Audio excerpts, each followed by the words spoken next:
Welcome to My Creative Corner 3, a podcast about quilting, crafting, creativity, and life in a northern town. You'll find show notes at mycreativecorner3.wordpress.com.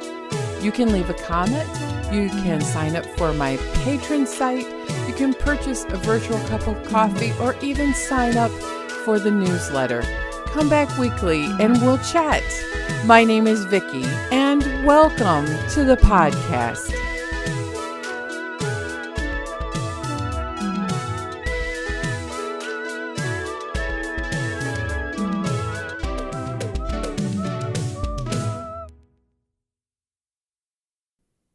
Happy October, everyone. Wow, September was the month of great weather, horrible weather, typical northern Michigan weather. The leaves are turning the beautiful colors of autumn, and I have been sick for 3 weeks with a rotten cold. Turn sinus, turn ear, knock me down and in bed for days. Yes, I did get tested, and it's not COVID. I'm just one of these people who get a sinus, and it can be terrible and last for a really long time. So forgive me if I still sound a little stuffed up, because I am. We have had the most cold rain that has stayed rain that you can get for days. The sun has peeked out. We've had a couple of times where the weather was glorious, getting up into, the 60s. So last weekend, we decided enough is enough. I have visited some of my friends and family before I got sick, and we wanted to just take a little tour and look at the nature and color before it turns really cold, and then it's peak color season and you can't get anywhere. So we went up to Niagara Falls last week in the UP. It's near Paradise, Michigan. And it is, they call it, Michigan's Niagara Falls. They're really pretty good sized falls. They're beautiful. The water flows over, is brown and foaming, and that's because the cedar trees and pine trees put tannin in the river, which turns the water kind of brown and golden. I think it looks more amber. It was beautiful. I even did it was like 500 steps. I mean, stair steps, not counting steps. I walked 3.5 miles, which is a huge amount for me, to see the upper and the lower falls and to go to the most picturesque viewing spots.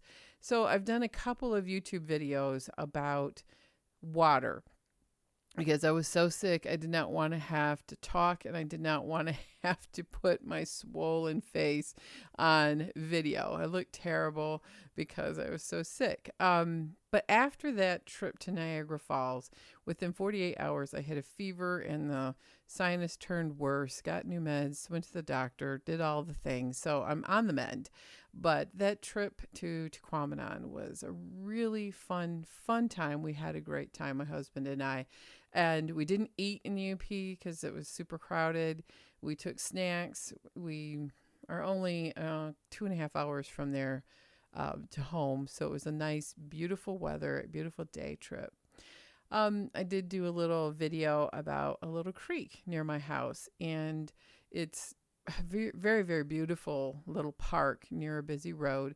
And what's so great is it has some bridges and water, and they're very popular photography spot that you can go. I took pictures of prom there. My dad did my kids' senior pictures there. All kinds of really beautiful spots in northern Michigan.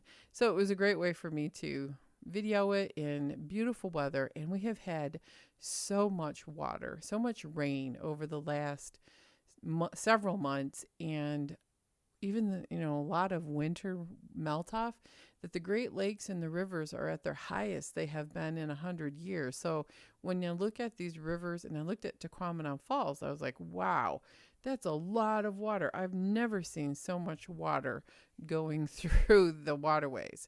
So that's kind of what I've been up to. Otherwise, I've been home and leading a life that's the pandemic life, which is, not that far off of my daily life.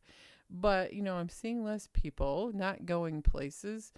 and feeling like, I'm just kind of wandering around. I feel like this part of hitting the wall of the pandemic is worse than where it was at the beginning because it's just, going to be a long haul. But I decided, once I finished knitting my cranberry colored cowl, I decided I'd had enough knitting. It was hurting my fingers. So I went to crochet, and I've done 2 Jane scrap shawls. Scrap yarn is a scrap pattern. Yeah, that was awkward. Anyway, I'm on my 3rd one now. I've made 2.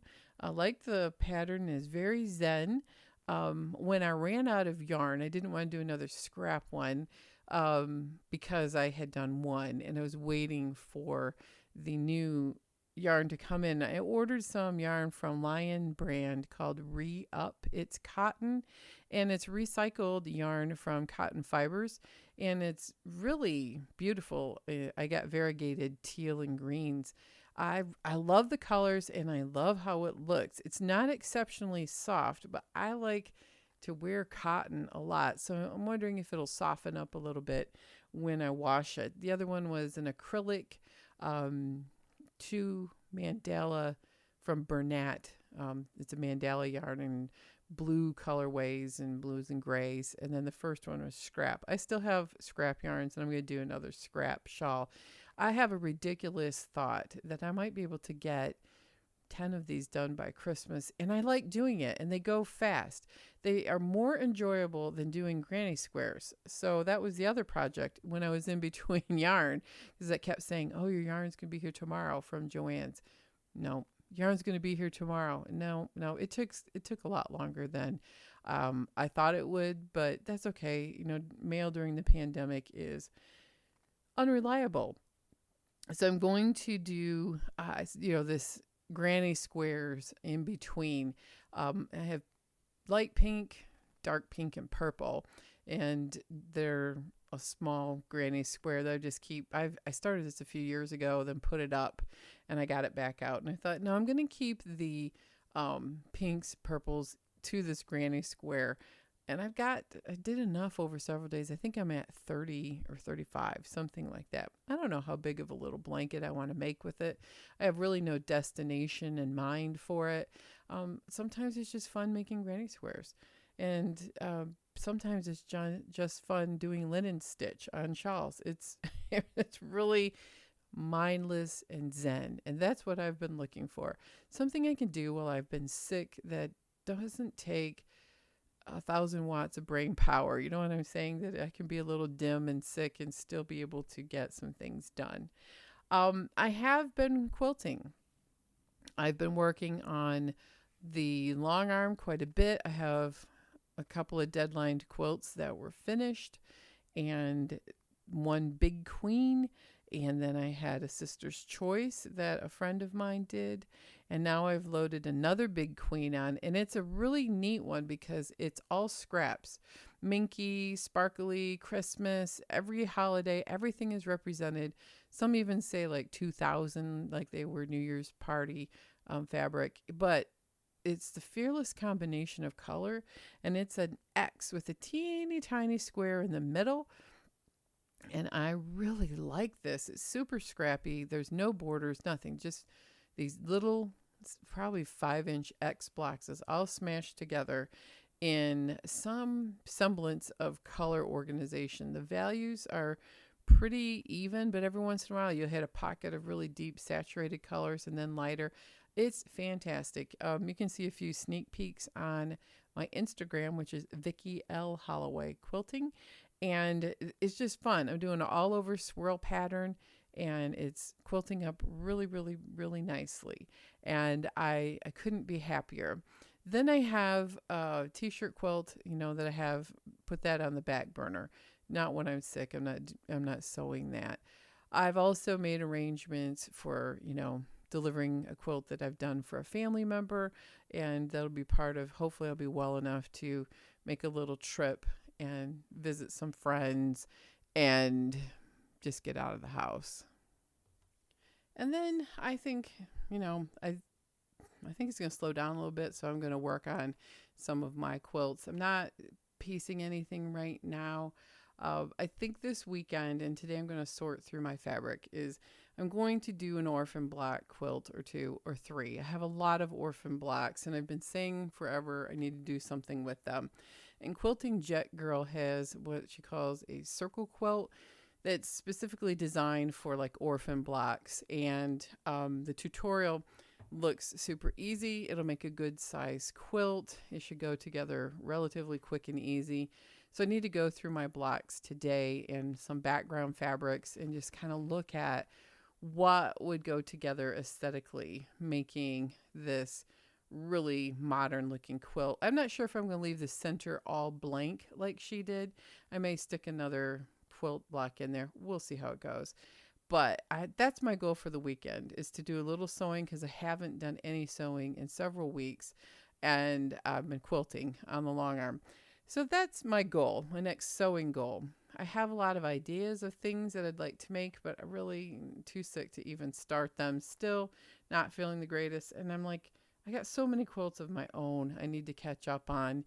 And I just need to look at, I have two really big long-term quilts that I've started, the Dear Jane and the, what is it? Gnome Angels 100 block quilt.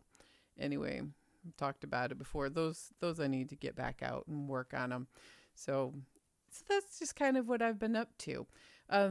Lots of crocheting and dreaming about yarn, because it's colder, and cold weather means I'm sitting under quilts in the house and looking at wearing my knit scarves and knit wraps, and trying to find all my hand knitted wool socks that my aunt made. I know where they're at. I just haven't got that far to dig them out. So those are it's sweater weather up here. I am telling you, we may even get snow or a very heavy freezing like rain over the next week or so, I hear. So overall, I've not been up to much in the making department. I've decided that I have done a little bit of pandemic cleaning when I can't stand sitting around anymore. I did clean out a closet. It's amazing the junk I have kept, and why, I don't know why I kept it. So I went through there and found several garbage bags worth of literal trash, or things that were so old that couldn't be used, like really, really old tatting thread and crochet cotton that was probably 30 years old or more. It was rotten. It stunk. Bye-bye. Mice had been in a little bit of the closet, so I think that's cleaned up, and I think we found them out. So hopefully that's done. Overall, cleaning and organizing has been hard, because so many sentimental things have been squished into my house after my mother-in-law died, and I'm having a hard time trying to figure out what to keep, what to purge. I'm boxing lots of it up, when I see my kids next and giving things that they say they want. But it's not easy, right?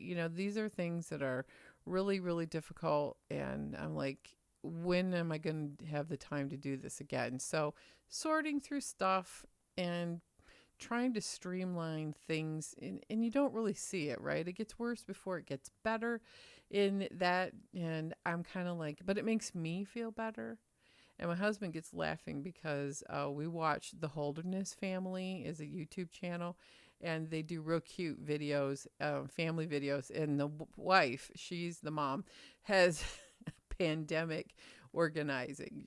When she gets anxious, she organizes. She has organized, in the joke show, it was, I'm organizing everything by joy, color, alphabetical, going to stores to buy organizing containers that take up more space but make it look pretty. Yeah, that my husband laughed. He goes, "You do that." And I said, "I know. I do to a smaller extent, but there just comes a point where organizing does make you feel better, because it goes back to my Gretchen Rubin book, The Happiness Project, and she even wrote another book called Outer Order Leads to Inner Peace, or something like that. Anyway, if you have clutter on the outside, you're going to have inner anxiety. So outer order, inner calm. There we go. That's the name of the book. Oh boy, my brain is still real foggy, isn't it? I'm sorry. That's just kind of how it goes, because when I get sick, it's not just the cold, right? It's everything else that goes haywire in your body. It's like this big cascade. So I apologize for my inability to figure out and complete a sentence today. But that's just how it happens, you know. You get to be a certain age. So this is to all you youngins. Gets to be a certain age, you can't remember things as well as you did. And then you start getting sick, and then you start not sleeping well, and then you start having other long-term health problems, and then you're in the situation I am at, where you're like scratching your head going, oh my gosh, seriously, I hope I don't sound this bad when I'm trying to be professional. But anyway, so with all of that business going on and us being sick and us being at home more, I will not go to the gym because I don't want to expose myself to germs, namely cough, cold, flu, and COVID-19. My husband is working on for months getting a garage gym set up. And we are in phase 2 of the project. There is heating and cooling out in the garage. He's organized and cleaned it all summer and has the space clean and ready to go. We found someone who is selling free weights, so that is good. But exercise equipment is really hard to get right now. It's super hard to get. So we're looking at trying to get a squat rack, and I would like a cardio machine, and I'm thinking maybe a rowing machine. I have an incredibly bad hip, and a treadmill is not favorable. In fact, the doctor has told me I should not use one. An elliptical trainer. My husband hates them. He finds them difficult to stride, and I really can't do them for very long, because they're very hard for me too. So we're kind of like on the fence about an elliptical. And a skiing machine is too big. Like a Nordic track ski machine. It's too big for our space. So I'm looking at a rowing machine. I think I've done rowing machines before. I think it would be a good all over body conditioning, and I could set it up to where I'm not hurting my hip. So we're getting excited, except you can't find one. I need one that holds big people, and they're hard to find. So hopefully we will be in the next phase, which is putting the gym together and making it usable. We have some free weights. We could do some exercises. My husband could. I probably can't even lift the bar. I'm so out of shape. But, you can get a squat rack, but it's no good if there's no place to put the weights and all that. So it's like you can get parts of things for home gyms, but you can't get everything you need to set it up. So we may be doing like piecemeal. The next thing that's coming up in my life that's a big deal, which is not a big deal to anyone else, is we have an arborist coming and removing dead trees on the property between my house and my neighbor's house. They're completely dead. We've been putting it off, but since the big debacle of the very backyard where the neighbor ruined my garden and clear cut all the trees out of there, we talked to that arborist, and he's coming back to remove several of dead trees. They're so dead they're starting to fall apart onto cars in our driveways and things like that. They need to be taken care of for safety. That's going to happen in the next couple of weeks. That's going to change the landscape and the lighting in my house quite a bit. So I'm looking forward to that, actually, because there's nothing uglier than dead trees. And these are cedars, and they're gross, and they just need to come out. And there's another unsafe tree that's leaning on our house that he's going to take down. So anyway, that's going to be good. And I am looking forward to that being over with, because once that is done, we can assess where we're at and trying to figure out, do we have enough money to do the rest of the gym? Can we do bonus things? Because we got a great deal on the free weights, and just kind of, just figuring out where you're at and where you want to go next. That's kind of, everything hinges on this tree service, the arborist coming and seeing how much the final bill is on that. I'm also continuing to look at the house and making a little list of little tiny projects that have to be done. My husband is too, that can be done in bad weather in the house. Like we need to finish the plugs in the kitchen, converting them to GFI. The knobs need to be put on the cabinet. The mudroom flooring needs to be assessed and figured out if what we're going to do with that. I need to organize. I'm hoping to get a trip to IKEA in when we go downstate, just to go in, quick run in, grab a calyx system, maybe a plant stand. We need to figure out something with our laundry and a system to keep that contained and not all over the house. Because, okay, this is the deal. You're going to think I'm weird, but our laundry is in the basement. You have to go down into a Michigan hand-dug basement through root cellar stairs. They're very hard for me to navigate. Then you walk upstairs with the clean laundry, and then our dresser is up on the second floor. And I never get the laundry from the first floor to the second floor because it's too hard, it's too heavy, my hip hurts, and I can't lug all that laundry upstairs. So my husband and I each have a room downstairs. My little tiny room holds some of the craft supplies. His room is currently where my home office is and all the music equipment that we don't use as much anymore because our children are grown up and we're adults and have jobs, and you know how that goes. So he has laundry in there. We have a front porch that it's enclosed, but it doesn't heat warm enough for real usefulness without accessory heat. In the summer, it's too hot. So they enclose this front porch, and it's pretty much a storage place. It's useless. You can't go out there and do anything because it would need its own heating and cooling system. Well, I'm not doing that for a skinny, long front porch, but it would be great for putting our calyx system for our dresser and get our laundry there. It'll be on the first floor. You won't have to see any of it in our other rooms. So that's the plan. And it would make my life easier until the day we get the laundry moved up to the first floor, which is a long-term dream. Or we may sell this house by the time we retire, and I really can't go up and down those stairs and have a house with laundry on the main floor. So overall, that's been what I have been dreaming about. And when we go downstate and deliver this quilt, we're going to go visit a friend who's had cancer twice in 2020. Are you serious? 2 different cancers. I'm just like, seriously, 2020, stop. I've had enough. It needs to get better. I think the last quarter, can be better. I don't know. I'm just looking forward to 2021. So that's kind of my organizing plan and getting things better, keeping the house clean, keeping up even when you're sick.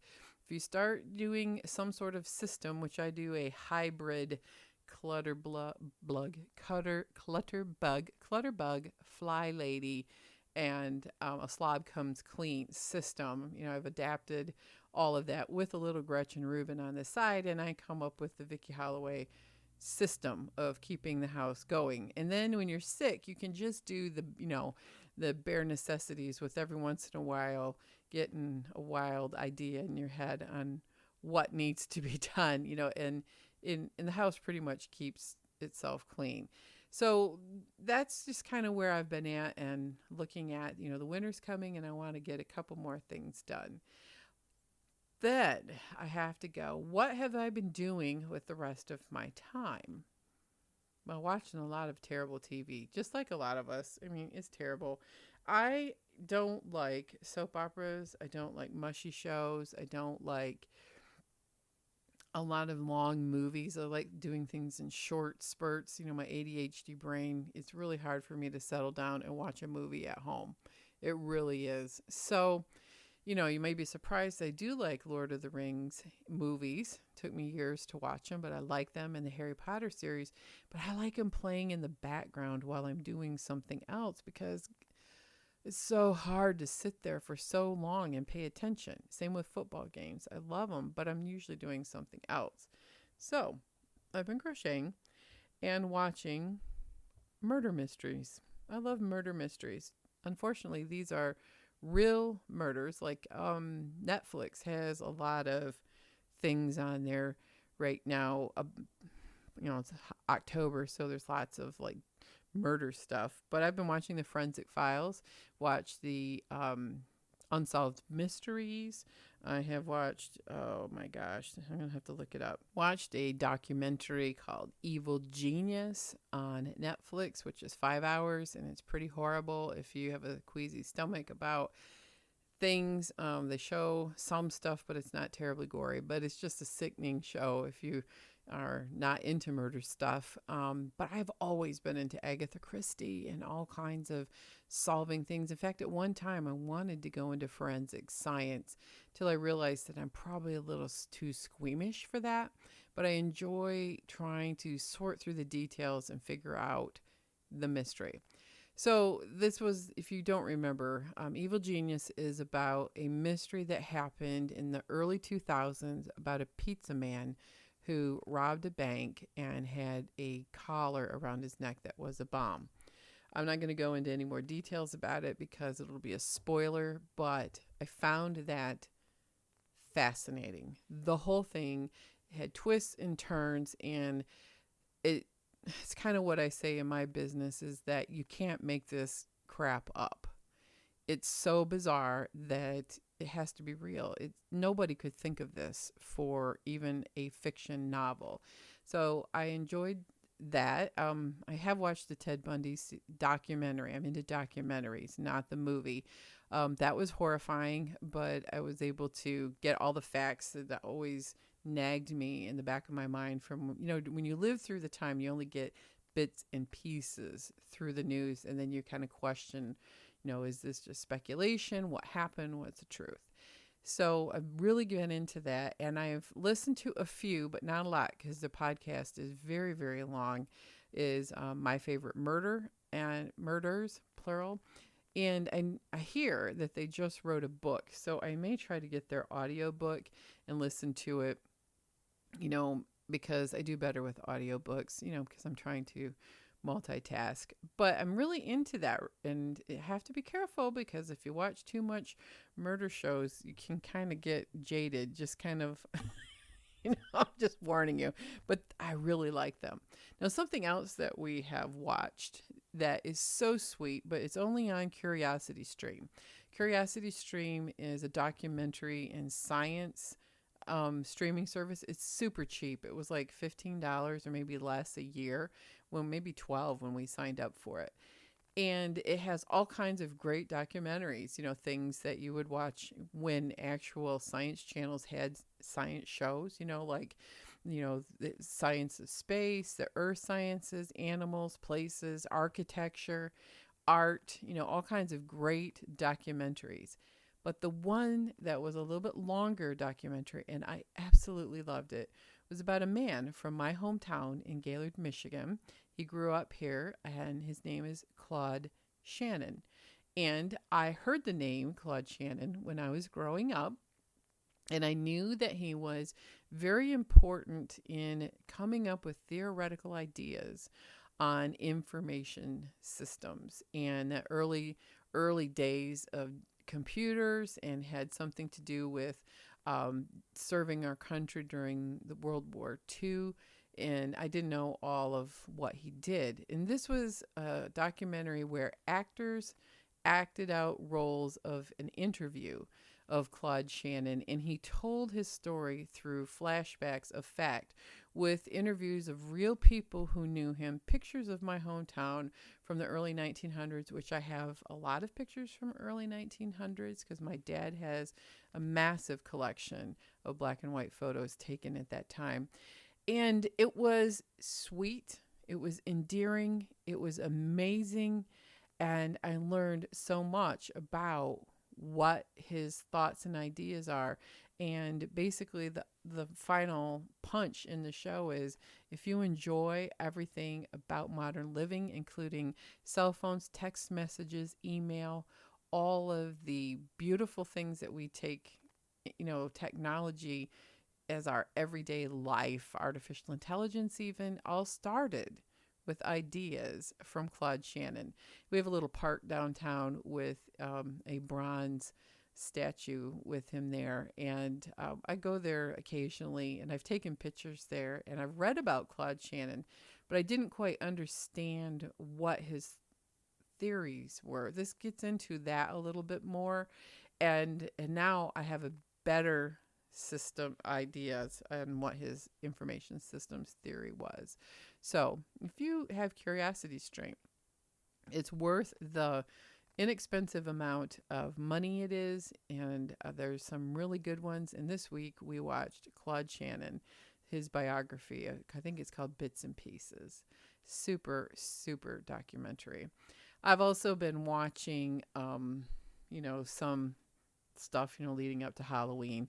I've been watching shows that are kind of themed around the fall and Halloween, but I usually try to gear up by watching, history of Halloween and, just kind of the spooky stories and urban legends and, that kind of stuff I get into just because it's seasonal and it's fun.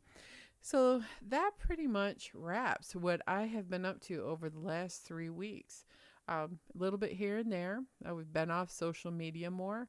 I do plan to do, daily posts, but I am consciously going to I'm consciously making a choice to spend a little less time on a lot of overall social media, but I want to keep the Facebook group going. That will definitely be going. I'll be putting posts up, periodically, and maybe not even daily, because I'm kind of like, right now it's not important of what I'm doing here and there, and you can always keep up with me, on Instagram and Facebook and YouTube videos. Hey, we'll see how they go. I've been playing around with YouTube, and some things, I enjoy about it, and other things, are really difficult. But I like making videos when I'm motivated and I have a good idea. So I'm not just going to be like making videos just to make them and be a quote a YouTuber. It's a great way to put up video, and it's a free place to host it so I can share it like on my blog and things like that. But if you like videos, you can always, I try to post them also on the blog. So how can you keep in touch with me? Just a second, I knocked my microphone cord. You can always email me at vholloway12345@gmail.com. I also appreciate all of those who are supporting me through Patreon and those who buy me virtual cups of coffee. You can do that through the blog or on my Etsy shop, which is my Creative Corner3. I still have the Zen and the Art of Creativity. It's a premium podcast, which you would purchase for sale. And I just so appreciate everyone who has supported me and those who have taken the time to reach out when I've been feeling sick and ask how I'm doing. All of that's been wonderful, and I so appreciate all of you. I hope that you have been having a wonderful fall. Maybe it's finally cooling off for you like it is for me. Outdoor things are buttoning up. This weekend we have to pick up the fairy garden and prepare myself for the long winter. And believe me, do I have enough stuff to do projects?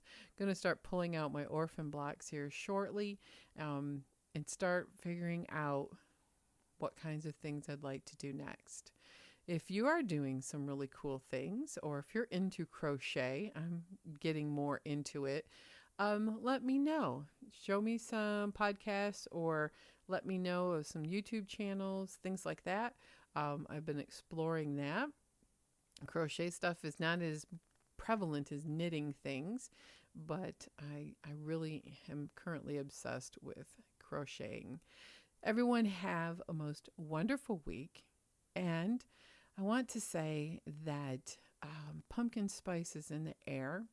The air is crisp. I even bought a diffuser so I could put scent in it to make this house smell like fall. It kind of smells pumpkin-y right now. And just snuggle in with your comfy, cozy things and have a most wonderful week. Quilt on, everyone.